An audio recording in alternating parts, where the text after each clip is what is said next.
Okay, I showed you the platform. I've got my shaft punch in the duff against a root. If I was against a rock, I wouldn't want that. It's too harsh and kicks. But that root did okay on the first one. So I think it's enough give.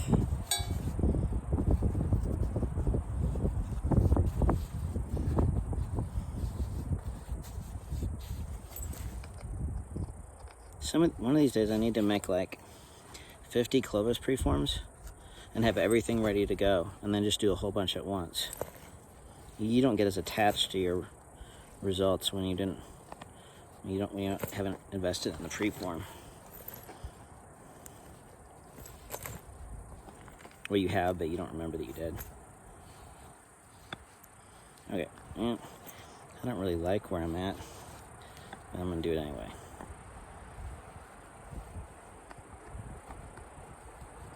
No, I've got some weird. I gotta redo this. I've got a weird roll in there because of a divot on my punch, and I don't want to have that hit and spin. You get a weird flute. Actually, you know what it is? Is my shaft. There. I have to move over there. It was too loose in the duff, and so it was causing it to spin.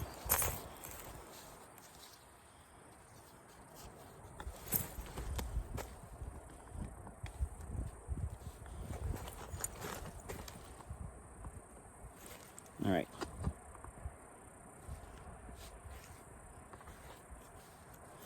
I'm gonna get it right on the inside. There's a spot on the inside of my leg I like to do this, like right behind my knee.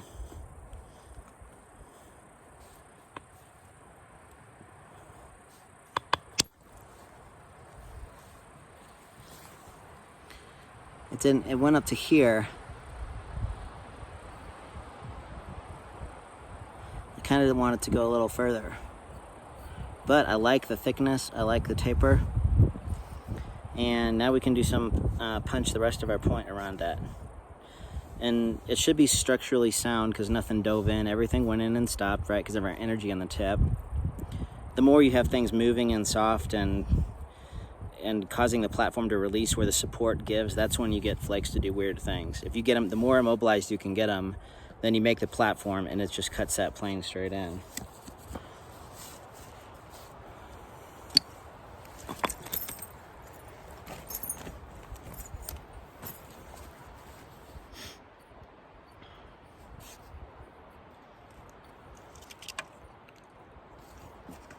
Let's use our little punch to get set up, and then maybe we'll use the big punch a little bit more too.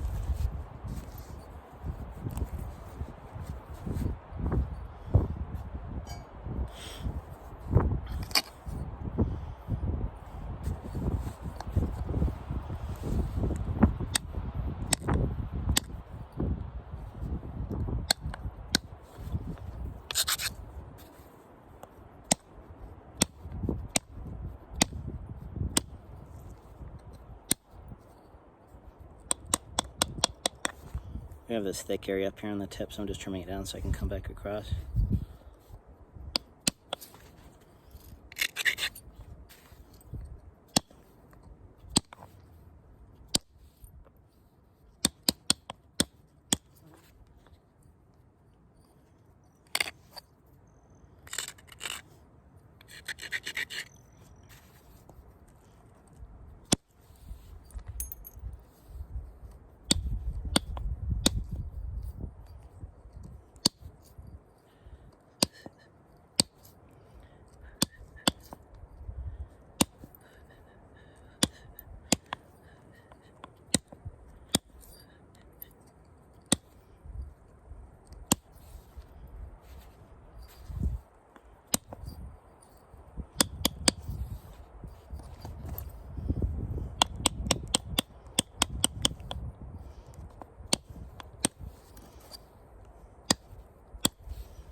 Okay, now we can make a ridge to come across here.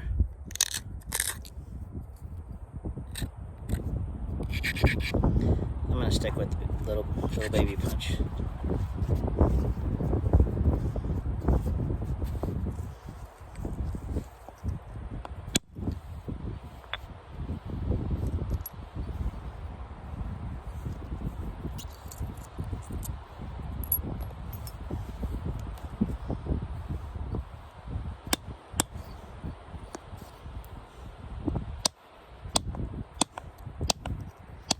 not going to do all the retouch and shaping and pressure on this because we've been going on so long, so I'll get the balance and the major flakes right, and then we'll stop. I'll take Rico on a little bit more of a walk, and then maybe I'll start another project later. Probably won't video it.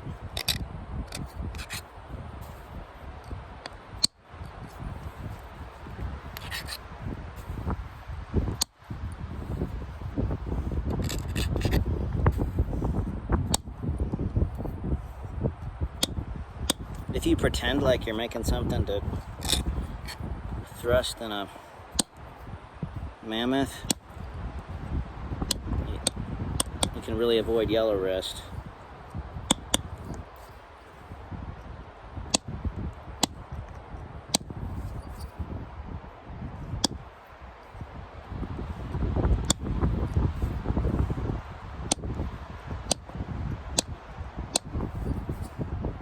You got a stubborn little nub right there.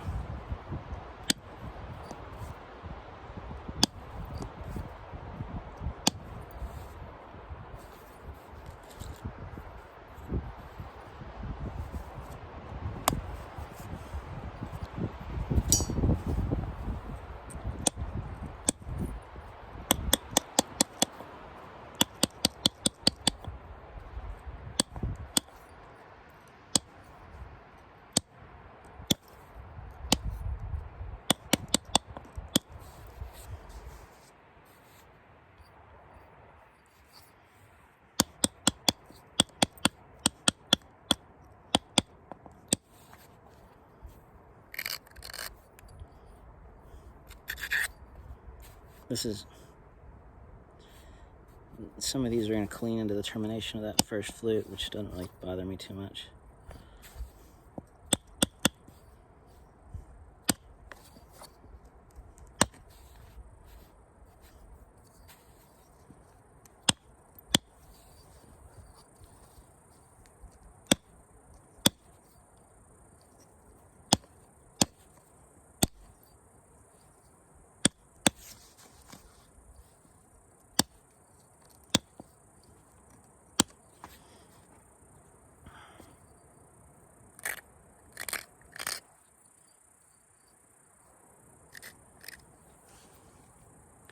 Making this little platform. I think I can scoot that to where the bottom part of the flake will clean into that termination, but I won't have too much of a problem of losing any balance on that flute.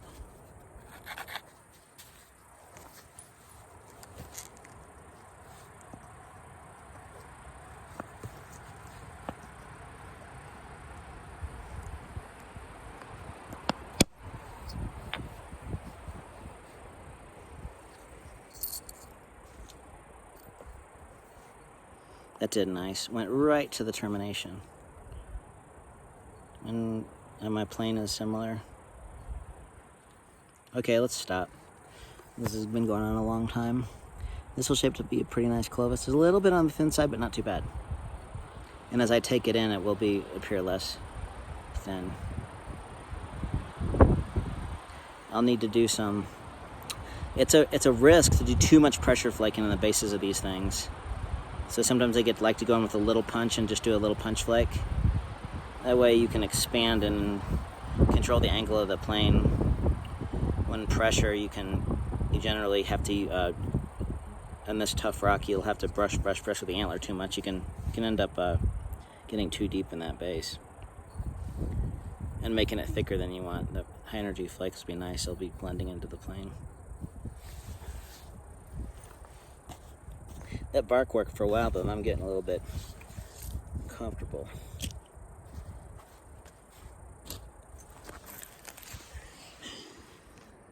How you doing, Rico?